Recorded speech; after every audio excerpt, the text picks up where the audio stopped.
Welcome back to BCN news. ప్రతి ఒక్కరూ traffic నియమ నిబంధనలు పాటిస్తూ సురక్షితమైన ప్రయాణానికి ప్రాధాన్యత ఇవ్వాలని డిప్యూటీ ట్రాన్స్పోర్ట్ కమిషనర్ శ్రీధర్ అన్నారు. రోడ్డు భద్రతా మాసోత్సవాల్లో భాగంగా కాకినాడ జిల్లా రవాణా శాఖ ఆధ్వర్యంలో ఆటో యూనియన్లకు, డ్రైవింగ్ స్కూల్ యజమానులకు, లారీ యూనియన్ ప్రతినిధులకు ట్రాఫిక్ నియమ నిబంధనలపై అవగాహన సదస్సు నిర్వహించారు. ఈ కార్యక్రమానికి motor vehicle inspector B V Muralikrishna అధ్యక్షత వహించగా ముఖ్య అతిథిగా డిటిసి శ్రీధర్, విశిష్ట అతిథిగా డాక్టర్ ఏవి పద్మావతి పాల్గొన్నారు. ఈ సందర్భంగా వారు మాట్లాడుతూ ట్రాఫిక్ నియమ నిబంధనలు, చట్టాలు, వాటి అమలు తీరును వివరించారు. రోడ్డు ప్రయాణం చేసేటప్పుడు ప్రతి ఒక్కరూ తగిన జాగ్రత్తలు పాటించాలని సూచించారు. ప్రభుత్వం మరియు రాష్ట్ర ప్రభుత్వ ఆదేశాల మేరకు జనవరి 16వ తారీఖు నుంచి ఫిబ్రవరి 15వ తారీఖు వరకు మన కాకినాడ జిల్లాలో మనము రహదారి భద్రతా మాసోత్సవాన్ని నిర్వహించుకుంటున్నాం.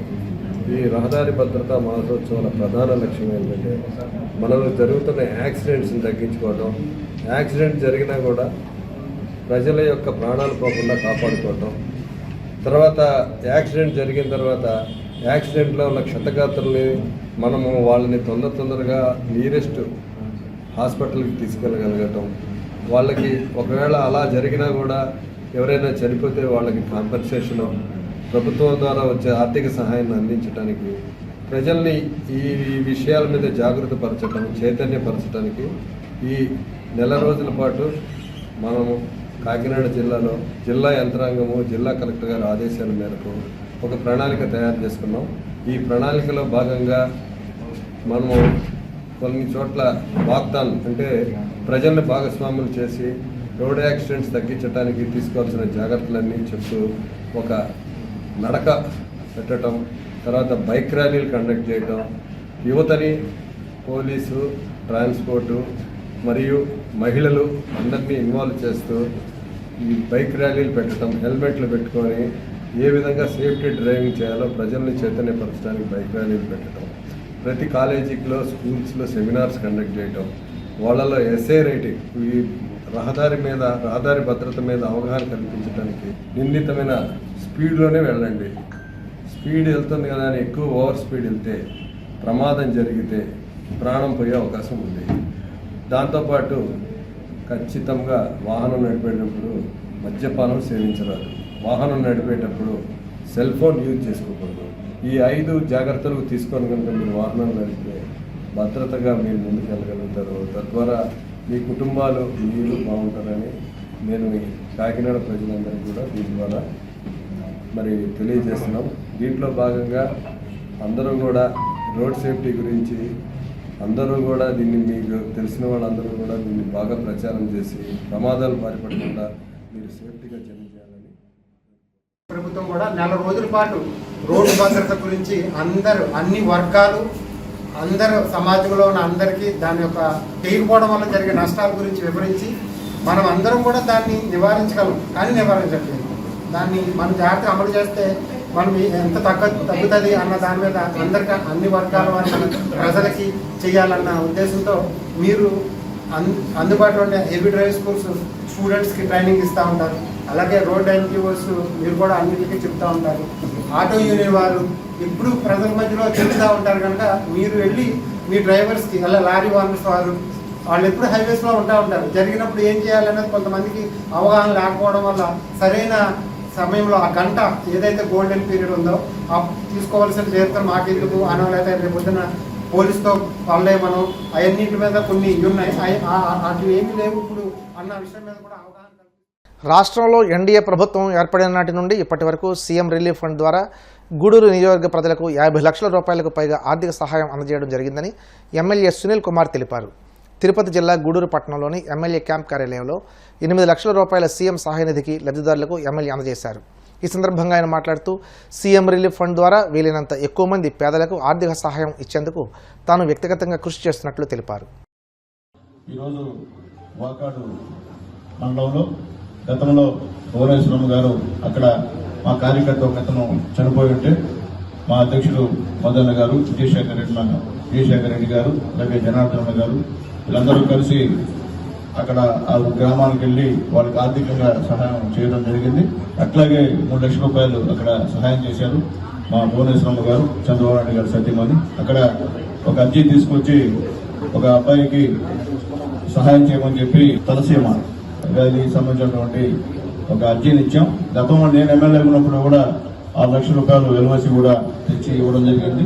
ఇప్పుడు మేడం గారు ఖచ్చితంగా నేను వెళ్ళాను, ఆ నాయకులు నాకు ఒక అర్జీ రిప్రజెంటేషన్ ఇచ్చారు, ఖచ్చితంగా అబ్బాయికి సహాయం చేయాలని 7 లక్షల రూపాయలు, అబ్బాయి పేరు పాకాల గౌతమ్, 7 లక్షల రూపాయలు ఇవ్వడం జరిగింది. ఆమెకి గూడూరు నియోజకవర్గం తరఫున ఆ తల్లికి మనస్ఫూర్తిగా ధన్యవాదాలు తెలియజేస్తున్నాను. ఎందుకంటే ఆ కాన్స్టిట్యున్సీ పేదవాళ్ళ కాన్స్టిట్యున్సీ, అందరూ చాలా వరకు పేదవాళ్ళు. అందుకే సీఎం రిలీఫ్ విషయంలో ఖచ్చితంగా నేను దగ్గరుండి తీసుకొచ్చి వాళ్ళందరూ కూడా మా నాయకుల సహాయ సహకారాలతో ఇస్తున్నాను. అట్లాగే ముఖ్యంగా మా శివ కన్పూర్ మా నాయకుడు శివ భరత్ కుమార్ అని ఒక అబ్బాయికి తీసుకొచ్చి ఆరోగ్యం బాగా అని చెప్పి పిలిచిన పెడితే ఆ అబ్బాయికి కూడా 1,03,000 రూపాయలు చంద్రబాబు నాయుడు గారు శాంక్షన్ ఇవ్వడం జరిగింది.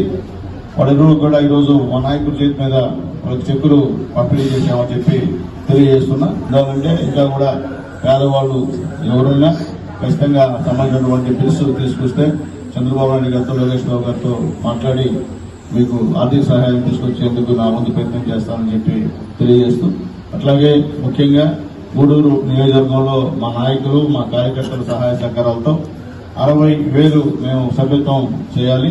65,000 పైన మా నాయకులు, కార్యకర్తల సహాయ సహకారాలతో సభ్యత్వం జరిగింది. అందుకు ప్రతి ఒక్క నాయకుడికి, ప్రతి ఒక్క కార్యకర్తకు కూడా మనస్ఫూర్తిగా శిరస్సు ఉంచి నమస్కారాలు తెలియజేస్తున్నాం. ఎందుకంటే ఎక్కడ ఏ నియోజకవర్గాన్ని తగ్గకుండా మా గూడూరు నియోజకవర్గంలో మా నాయకుల సహాయ సహకారంతో ఎక్కడ తగ్గకుండా బ్రహ్మాండంగా మా వాళ్ళు చేశారు. అట్లాగే ఇంకా కూడా చేయాలనుకున్నాం, కానీ డేట్ అయిపోయింది. అందువల్ల మేము ఇంకా కూడా ఎక్కువ చేయలేకపోయాం. కానీ మా ఇచ్చిన టార్గెట్ ని మేము ఎప్పుడో పూర్తి చేశాం. అందరికన్నా ముందుగా ఈ 2 జిల్లాల్లో పూర్తి చేసింది నారాయణ గారి తర్వాత పూర్తి చేసింది, రామనారాయణ రెడ్డి గారి తర్వాత పూర్తి చేసింది ఈ 2 జిల్లాల్లో మేమే అని చెప్పేదానికి మాకు చాలా సంతోషం ఉందని చెప్పి మేము తెలియజేస్తున్నాం. పశ్చిమ గోదావరి జిల్లా నర్సాపురంలో పోలిశెట్టి వారి ఆత్మీయ సమ్మేళనం అంగరంగ వైభవంగా జరిగింది. రాష్ట్రం నలుమూలల నుండి పోలిశెట్టి కుటుంబీకులు అత్యధికంగా హాజరయ్యారు. ఈ కార్యక్రమానికి నర్సాపురం పట్టణానికి చెందిన ప్రముఖ వైద్యులు చెరమిల్లి సత్యనారాయణ ముఖ్య అతిథిగా హాజరయ్యారు. ఈ సందర్భంగా పలువురు వక్తలు మాట్లాడుతూ రాబోయే రోజుల్లో పోలిశెట్టి కుటుంబీకులందరూ ఏకతాటిపై ఉండాలని పిలుపునిచ్చారు. ఈ కార్యక్రమం ఇంతటి ఘన విజయం అవడానికి దోహదపడ్డ ప్రతి ఒక్కరికి పేరు పేరున ధన్యవాదాలు తెలిపారు.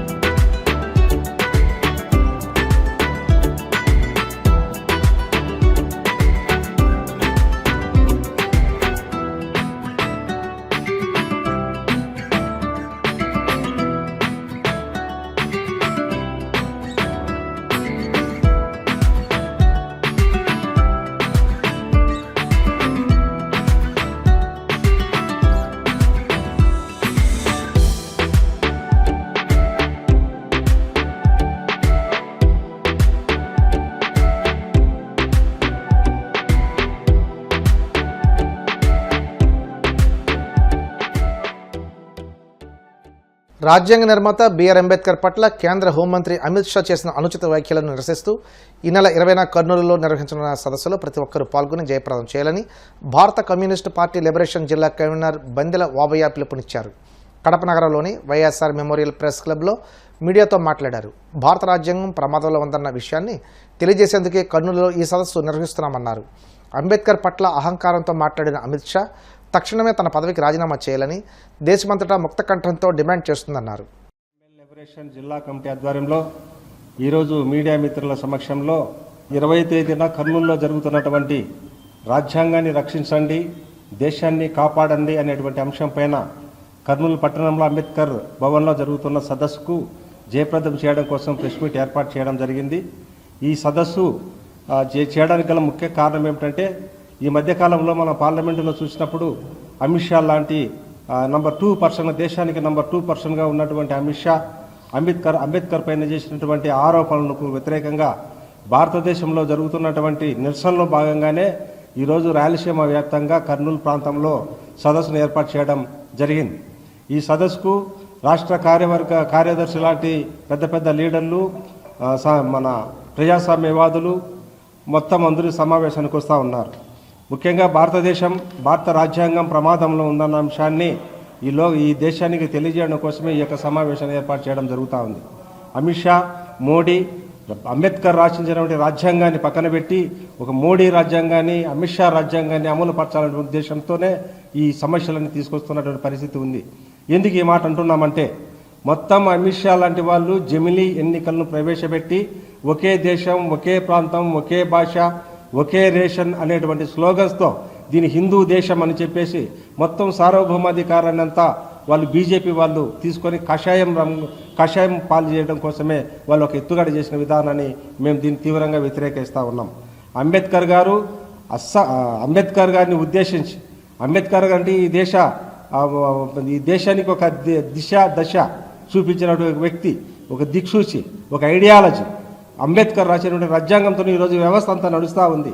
అమిత్ షా కానీ, నరేంద్ర మోడీ కానీ, ఈ దేశ రాష్ట్రపతి కానీ వాళ్ళందరూ ఈరోజు దేశ నాయకులుగా చలామణి అవుతున్నారంటే అది ఒక అంబేద్కర్ రచించినటువంటి రాజ్యాంగం ప్రకారమే ఈరోజు జరుగుతూ ఉంది. అలాంటి అంబేద్కర్ను అసహనముతో, అహంకారపూరితంతో, అసభ్యకరంగా మాట్లాడినటువంటి అమిత్ షా రాజీనామా చేయాలని చెప్పి మొత్తం దేశమంతా ఆందోళన చేస్తున్న పరిస్థితి. దాన్ని సిపిఐఎంఎల్ లిబరేషన్ పార్టీ సమర్థిస్తూ ఈ సదస్సును నిర్వహించడం జరుగుతూ ఉంది. భవిష్యత్తులో ఈ లౌకిక రాజ్యంలో, ఈ లౌకిక దేశంలో ఏ పౌరుడైనా, ఏ మతమైనా, ఏ కులమైనా సరే స్వేచ్ఛగా బతకడం కోసం మనకు రాజ్యాంగం మనకు చూపిస్తా ఉంది. చిత్తూరు జిల్లాలో ఘోర రోడ్డు ప్రమాదం జరిగింది. తిరుపతి నుండి మధురైకి వెళ్తున్న బస్సును గంగాసార వద్ద టిప్పర్ ఢీకొట్టింది. ఈ ప్రమాదంలో 4 మృతి చెందగా 13 మందికి తీవ్ర గాయాలయ్యాయి. క్షతగాత్రులను తమిళనాడు వేలూరు సిఎంసి నరివి హాస్పిటల్కు తరలించారు. చిత్తూరు ప్రభుత్వ ఆసుపత్రిలో కొందరు చికిత్స పొందుతున్నారు. ప్రమాద విషయం తెలుసుకున్న జిల్లా కలెక్టర్ ఆసుపత్రికి చేరుకుని మెరుగైన చికిత్స అందించాలని అధికారులను ఆదేశించారు. హైదరాబాద్లోని బీదర్ అఫ్జల్గంజ్ కాల్పుల కేసులో పోలీసులు పురోగతి సాధించారు. బీదర్లో కాల్పులు జరిపింది బీహార్ ముఠాగా గుర్తించారు. వారం రోజుల క్రితం ఛత్తీస్గఢ్ దోపిడీకి పాల్పడిన బీహార్ ముఠా హైదరాబాద్ నుండి రాయ్పూర్, అక్కడి నుండి బీహార్ వైపు వెళ్లినట్లు గుర్తించారు. బీదర్లో 2 రోజులుగా రెక్కీ చేసి అమిత్ కుమార్ ముఠా దోపిడీ చేసింది. పలు దోపిడీ కేసుల్లో అమిత్ కుమార్ కీలక నిందితుడిగా ఉన్నట్లు తెలుస్తుంది. హైదరాబాద్ పోలీసులతో బీదర్ పోలీసులు కలిసి రాయ్పూర్ వెళ్లారు. రాయ్పూర్, బీహార్లో పోలీసులు సంయుక్తంగా ఆపరేషన్ నిర్వహించి దొండగులను పట్టుకునేందుకు ప్రయత్నిస్తున్నారు. వార్తలు ముగించే ముందు ముఖ్యాంశాలు మరోసారి. పలు కీలక నిర్ణయాలకు ఏపీ కేబినెట్ ఆమోదం. వివరాలు మీడియాకు వెల్లడించిన మంత్రి కొలుసు పార్థసారథి.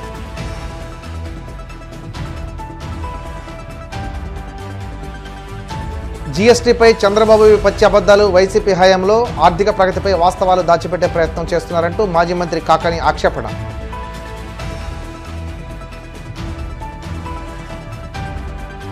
గోవింద నామస్మరణతో మారుమ్రోగిన కోనసీమ తిరుమల. వాడపల్లి వెంకన్న దర్శనానికి పోటెత్తిన భక్తజనం.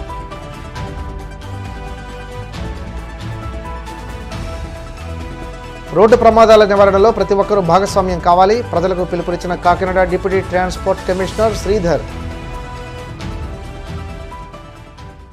ఈ వార్తలు ఇంతటితో సమాప్తం. మరిన్ని వార్తల కోసం BCN digital YouTube channel, Facebook page follow అవ్వండి. అప్డేట్ వార్తల కోసం ప్లీజ్ సబ్స్క్రైబ్.